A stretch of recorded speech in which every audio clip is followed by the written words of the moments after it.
ஒரு space craft தன்னுடைய இலக்கை அடைஞ்சிருச்சு. அதுக்கு கொடுக்கப்பட்ட வேலையை சரியா முடிச்சிருச்சு. அது ப்ளூட்டோவை தாண்டி போயிடுச்சு. அதுக்கு பின்னாடி அது இன்னொரு கிரகத்தையோ அல்லது இன்னொரு சந்திரனையோ பார்க்கணும்னு நம்ம சமிக்கையை கொடுக்கல. ஆனா இப்போ தன்னுடைய மிஷனுடைய முக்கியமான பகுதியில் அது இருக்கலாம். காரணம், அது இப்போ ஒரு கிரகத்தை தேடாம அது ஒரு எல்லையை தேடி போயிட்டு இருக்கு. அந்த எல்லை மனிதர்கள் வாழக்கூடிய சூரிய குடும்பத்துடைய உண்மையான எல்லை எங்க முடியுது அப்படின்ற கேள்வியோட நேரடியாக தொடர்புல இருக்கு. இந்த பதிலை தேடி பூமியிலிருந்து பல கோடி கிலோமீட்டர் தாண்டி ஒரு ஸ்பேஸ் கிராஃப்ட் போயிடுச்சு. இதை நான் சொல்லும்போது உங்களுடைய மைண்டுக்கு வர்றது Voyager 1 அண்ட் Voyager 2. பட் நம்ம அந்த 2 ஸ்பேஸ் கிராஃப்ட் பற்றின கரண்ட் டீட்டெயில்ஸ் தான் நம்ம ஃபாலோ பண்ணுறோமோ அதுக்கு கொஞ்சம் கம்மியாகவே நியூ ஹொரைசான் அப்படின்ற ஒரு ஸ்பேஸ் கிராஃப்டாக நம்ம மறந்துடுறோம். இப்போ நம்ம இந்த பதிவில் நியூ ஹொரைசானுடைய கரண்ட் ஸ்டேட்டஸ் என்ன, இதே தூரத்துக்கு அது போச்சுன்னா, இதே வேகத்துக்கு அது போச்சுன்னா அது எங்கே போகும், டீட்டெயில்டாக பார்க்கலாம். நான் உங்கள் லோகபால கார்த்திகேயன். இது சின்த் ஆஃப் சயின்ஸ்.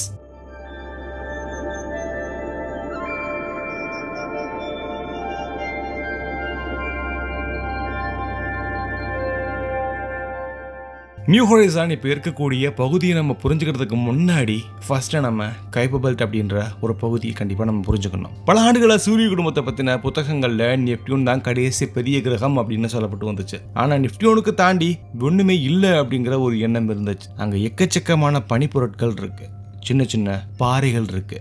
சூரிய குடும்பம் உருவான காலத்தில் மிஞ்சி இருந்த பல பகுதிகள் இன்னும் அங்கே தான் இருக்கு. நம்ம பூமியில் ஒரு தொல்லியல் ஆராய்ச்சியாளர் ஆயிரக்கணக்கான ஆண்டுகள் பழமையான ஒரு பொருளை கண்டுபிடிச்சா அதை ரொம்ப பாதுகாப்பாக வச்சு அது ஒரு ரிசர்ச் பண்ணுவாங்க. ஏன்னா அது கடந்த காலத்தை பற்றின தகவலை ரொம்ப அழகாக தெரியும். அதே மாதிரி தான் கைப்பர் பெல்ட் அப்படின்றது நம்ம சூரிய குடும்பத்துடைய ஒரு தொல்லியல் பகுதி.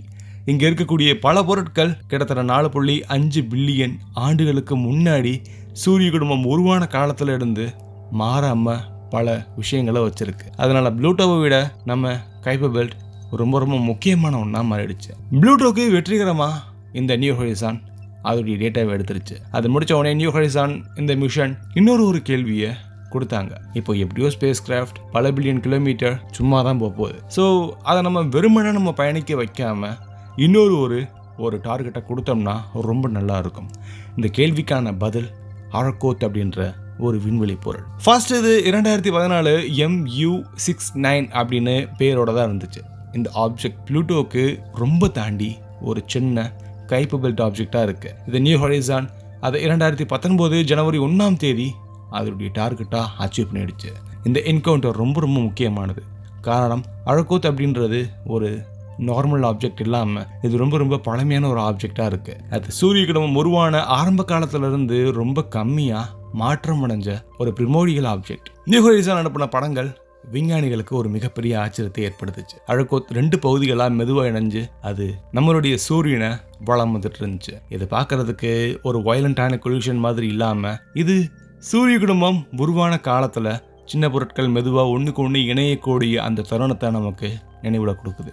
இந்த அப்சர்வேஷன் ஒரு சின்ன ஆப்ஜெக்ட் பற்றின தகவல் மட்டும் கிடையாது. பிளானட் ஃபார்மேஷன் பற்றின பேசிக்கான தியரியை நமக்கு இன்னும் கொஞ்சம் மாற்றுறதுக்கான ஒரு க்ளூவாக இருக்கலாம். அரகோத் அதுக்கு மேலே பறக்கும்போது நியூ ஹொரைசான் மறுபடியும் ஒரு சின்ன கட்டத்துக்குள்ளே நுழைஞ்சது. அப்போ தான் அதுக்கு பக்கத்தில் இருக்கக்கூடிய ஒரு சின்ன கிரகம் எதுவுமே இல்லை அப்படின்றது நமக்கு தெரிய வந்திருக்கு. ஒரு குறிப்பிட்ட டெஸ்டினேஷன் அப்படின்றது எதுவுமே இல்லை. ஆனால் மிஷன் முடியவே இல்லை. அதுக்கு மாறா சயின்டிஃபிக் ரோல் கொஞ்சம் மாறுச்சு. இப்போ அது பிளானட்டரி எக்ஸ்ப்ளோரராக இல்லாமல் ஒரு ஸ்பேஸ் என்விரான்மெண்ட் அப்சர்வேட்டரியாக மாறுச்சு. சூரியனிலிருந்து வரக்கூடிய சோலார் வைண்ட், அதாவது சூரிய காற்று தொடர்ந்து சூரிய குடும்பத்தில் முழுவதுமாக சுற்றிக்கிட்டே இருக்கு. அந்த சோலார் வைண்ட் சார்ஜடு பார்ட்டிகளோட சேர்ந்து ஓடுது.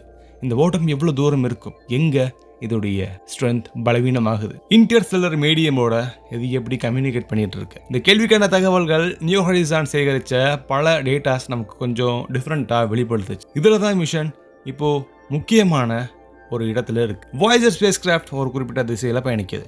ஆனால் நியூ ஹொரைசான் அதுக்கு வேறு ஒரு திசையில் பயணிக்குது. அதனால சூரிய குடும்பத்துடைய வெளிப்புற சூழலை பல இடங்கள்ல இருந்து நம்ம புரிஞ்சுக்கிறதுக்கு இது ஒரு சரியான ஆதாரமாக இருக்கும். இந்த அப்சர்வேஷன் மூலியமா விஞ்ஞானிகள் ஹீலியோஸ்பியர் பற்றின பல தகவல்களை தெரிஞ்சுக்கிட்டாங்க. ஹீலியோஸ்பியர் அப்படின்றது சூரியனுடைய இன்ஃப்ளூயன்ஸ் பரவக்கூடிய மிகப்பெரிய பபிள். நம்ம சூரிய குடும்பத்தில் வாழ்கிறோம். ஒரு வகையில் ஹீலியோஸ்பியருக்குள்ள தான் நம்ம இருக்கிறோம்னு சொல்லலாம். இந்த பபிள் இதுக்கு வெளியே இன்டர்ஸ்டெல்லர் ஸ்பேஸாக ஆரம்பிக்குது. ஆனால் இந்த பவுண்டரிக்கு உள்ள எந்த விதமான மிகப்பெரிய மாற்றங்கள் இருக்கா அப்படிங்கிறத தெரிஞ்சுக்கணும். இது ஒரு கோடு மாதிரி இல்லாம படிப்படியா மாறக்கூடிய ஒரு பகுதியா இருக்கு. நியூ ஹொரைசான் இப்போதைக்கு அந்த வெளிப்புற பகுதிகளை ஆய்வு செஞ்சுட்டு இருக்கு. இங்க ஒரு சுவாரஸ்யமான விஷயம் இருக்கு. பலர் நியூ ஹொரைசான் இப்போ ஒரு குறிப்பிட்ட ஸ்டாரை நோக்கி போகுதுன்னு நினைக்கலாம். ஆனா உண்மையிலேயே அப்படி கிடையாது. ஸ்பேஸ் கிராஃப்ட் டைரக்ஷன் ஒரு குறிப்பிட்ட திசையை நோக்கி போகும். ஆனா அந்த டைரக்ஷன்ல இருக்கக்கூடிய ஸ்டார்ஸ் அதோடைய பாதையை ரொம்ப வேகமாக மாற்றும். கேலக்சியில் எல்லாமே இயக்கத்தில் தான் நகருது. அதனால இப்போ நம்ம பார்க்கக்கூடிய ஒவ்வொரு நட்சத்திரமும்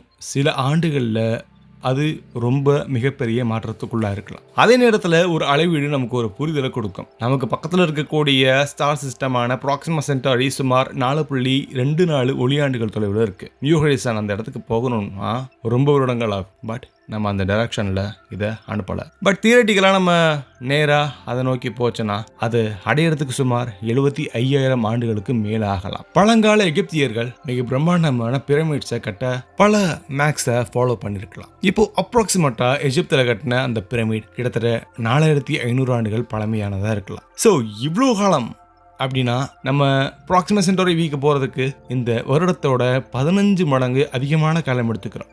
இப்போ நம்ம நியூ ஹொரைசானுடைய மிஷனை ரொம்ப டீட்டெயிலாக பற்றி பேசும்போது அதோடைய முக்கியமான உண்மையை நம்ம கண்டிப்பாக யோசிக்கணும். நம்ம இப்போ பார்க்குற ஸ்பேஸ் கிராஃப்ட் ப்ளூட்டோவை நோக்கி போன ஒரு ஸ்பேஸ் கிராஃப்ட். அதில் அதே ஹார்ட்வேர், அதே இன்ஸ்ட்ருமெண்ட், அதே மிஷன். ஆனால் அதோடைய சயின்டிஃபிக் ஐடென்டிட்டி கொஞ்சம் மாறிடுச்சு. ஒரு காலத்தில் அது ஒரு பிளானட்டரி எக்ஸ்ப்ளோரராக இருந்துச்சு. இப்போது அவுட்டர் சோலார் சிஸ்டம் அப்சர்வேட்டரியாக மாறிடுச்சு. 2026 நியூ ஹொரைசான் சுமார் 64 ஆஸ்ட்ரோனாமிக்கல் யூனிட்ஸ் தூரத்தில் பயணம் பண்ணியிருக்குன்னு நமக்கு அஃபிஷியலாக ஒரு மெசேஜ் வந்துச்சு. அதாவது சூரியனுக்கு பூமிக்கு இடையிலான தூரத்தை 64ஆல் நீங்கள் பெருக்குனீங்கன்னா அது எவ்வளவு தூரம்? அந்த அளவுக்கு ரொம்ப தொலைவில் இந்த ஸ்பேஸ் கிராஃப்ட் இருக்கு. பூமியில இருந்து பார்க்குற போது இந்த எண்ணிக்கை வெறுமனே டிஸ்டன்ஸ் மாதிரி இருக்கலாம். ஆனால் மிஷன் ஆப்சர்வேஷனில் இது ஒரு மிகப்பெரிய அச்சீவ்மெண்ட். ஒரு கமாண்டை நம்ம ஸ்பேஸ் கிராஃப்ட்டுக்கு அனுப்புறதுக்கு பல மணி நேரங்கள் ஆகலாம். அது கேட்டுட்டு அதுக்கு நமக்கு ரெஸ்பாண்ட் பண்ணுறதுக்கு பல மணி நேரங்கள் ஆகலாம். அதனால நியூ ஹொரைசானோட நம்ம பேசுறது நிகழ்காலத்தில் கிடையாது.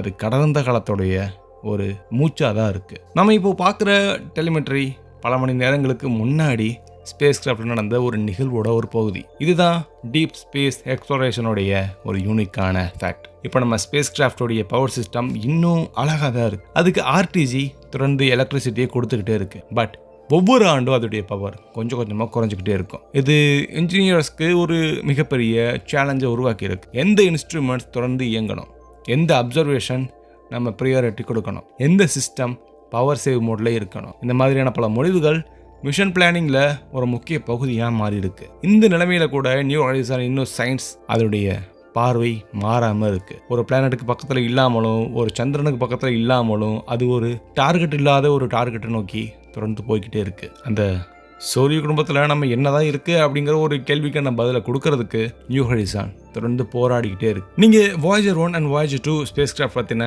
பல தகவல்களை கண்டிப்பாக புரிஞ்சிருப்பீங்க. அதுக்கும் சளைக்காத ஒன்று தான் இந்த நியூ ஹொரைசான். பட் காலகட்டம் வேறு வேறு. இந்த எல்லா ஸ்பேஸ் கிராஃப்ட்டுமே போன டைரக்ஷன் வேறு வேறு. அதனால நீங்கள் நினைக்கலாம் வாயேஜர் தான் நம்ம இன்டர்ஸ்டெல்லர் மீடியம் பற்றின தகவலை கொடுத்துருச்சுல, அதனால நியூ ஹொரைசான் என்ன புதுசாக கொடுக்க போகுது அப்படின்னு நீங்கள் நினைக்கலாம். பட் எல்லா டைரக்ஷன்ல இருந்தும் பல தகவல் நம்ம சேகரித்தோம்னா ஒட்டுமொத்தமாக யூனிவர்சலாக நமக்கு இந்த மாதிரியான நிகழ்வுகள் நடக்குது அப்படிங்கிறத புரிஞ்சுக்கலாம். ஸோ நம்ம தொடர்ந்து பார்க்கலாம் நியூ ஹொரைசான் அண்ட் இதுக்கு முன்னாடி பறந்த வாயேஜர்ஸ் இது எல்லாமே என்ன மாதிரியான தகவலை கொடுக்குது அப்படின்றத தொடர்ந்து நம்ம தெரிஞ்சுக்கலாம். அதுக்கு நீங்கள் மறக்காமல் ஸ்ட்ரென்த் ஆஃப் சயின்ஸை மறக்காமல் ஃபாலோ பண்ணுங்கள். பாய்.